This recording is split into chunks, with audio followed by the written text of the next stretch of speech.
Bonjour. Bonjour à tous, bonjour à toutes. En ce joli mois de mai 2026, où chacun fait ce qui lui plaît, je vous amène vers une sacrée randonnée qui est également une randonnée sacrée.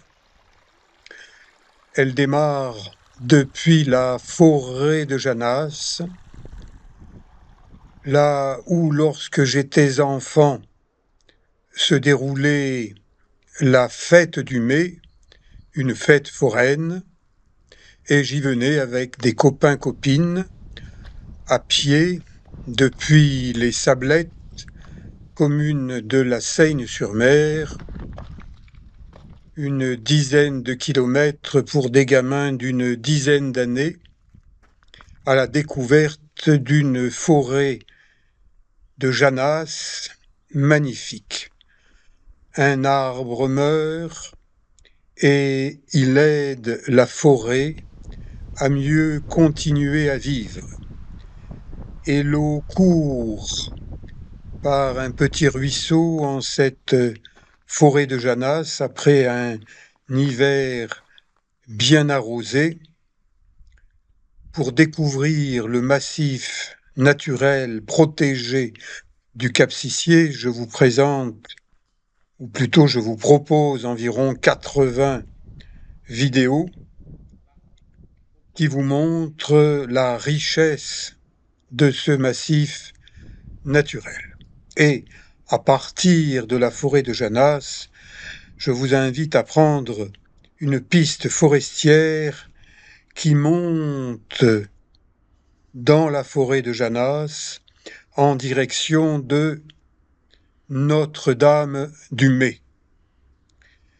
Les Marseillais ont la bonne mère, elle trône sur une colline qui domine Marseille, et nous, les Varois, nous avons Notre-Dame du Mai.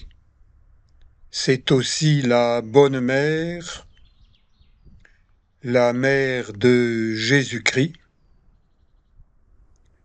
Et lorsqu'on marche dans cette forêt, on constate qu'on a coupé la tête de certains arbres, probablement devenus trop vieux.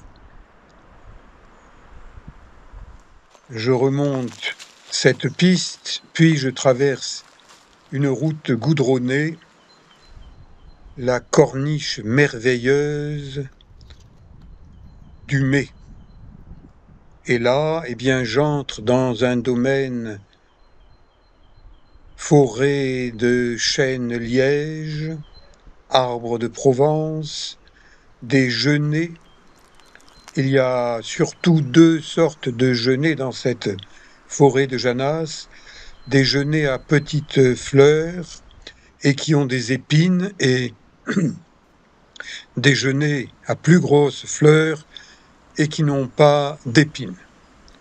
Je remonte une piste forestière, je reste sur la piste parce que les sous-bois sont touffus, épineux, des arbres, ici un chêne liège qui est mort, des fleurs provençales, une variante de la lavande, version forêt de Janas, des roches du schiste, roches qui se délitent. Le massif du Cap-Sicié est un massif rocheux où les pierres tombent, et j'arrive au niveau d'un oratoire, celui de Sainte Étoile. Étoile de mer, une belle représentation avec à ses pieds les rochers des deux frères du Cap-Sicié.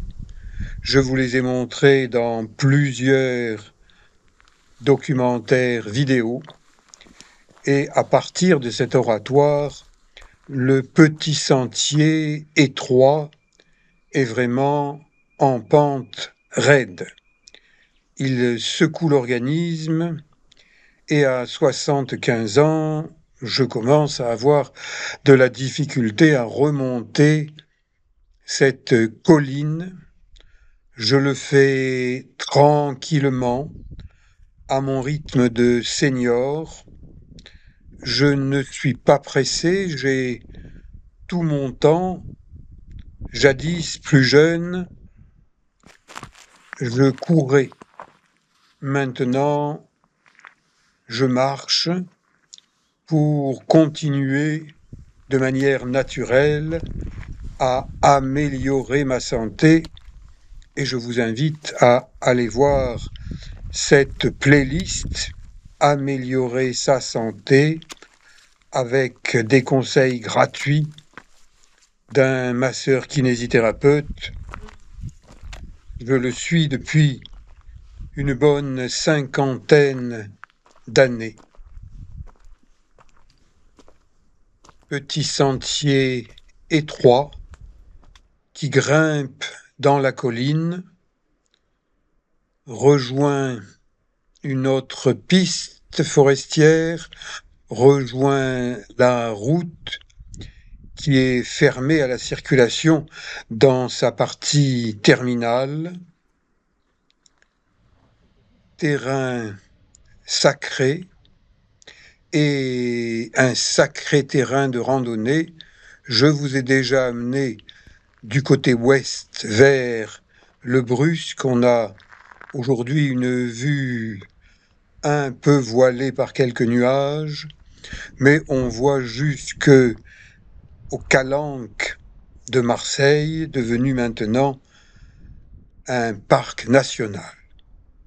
Le but de ma randonnée, la chapelle de Notre-Dame-du-Mez, dont les origines sont moyenâgeuses, le Cap Sissier ou Cap Horn du Var, et au loin, les îles d'Or, île d'Hyères. La chapelle de Notre-Dame-du-Mez est ouverte tous les jours pendant le mois de mai. Chapelle avec de nombreux ex-voto, des tableaux représentant des miracles, et une chapelle qui est toujours en fonction. On y vient prier la Bonne Mère, prier Marie, et j'espère que depuis cette chapelle, mes prières monteront, car la justice provençale, celle des hommes, semble être une justice qui accorde plus de poids à ceux qui sont en surpoids. Je nomme le maire de Saint-Mandrier, Gilles Vincent, qui semble bénéficier du soutien de cette justice provençale, si l'on peut parler de justice. La justice des hommes est rendue par des gens qui semblent accorder plus de crédit à ceux qui sont en surpoids qu'à des gens comme moi qui sont pauvres. Est-ce une justice qui remonte au temps de Louis XIV où Jean de La Fontaine disait « Selon que vous soyez puissant ou misérable, la justice de cour vous fera blanc ou noir. » Je vous en dirai plus dans une prochaine vidéo. Allez, à bientôt. Ciao.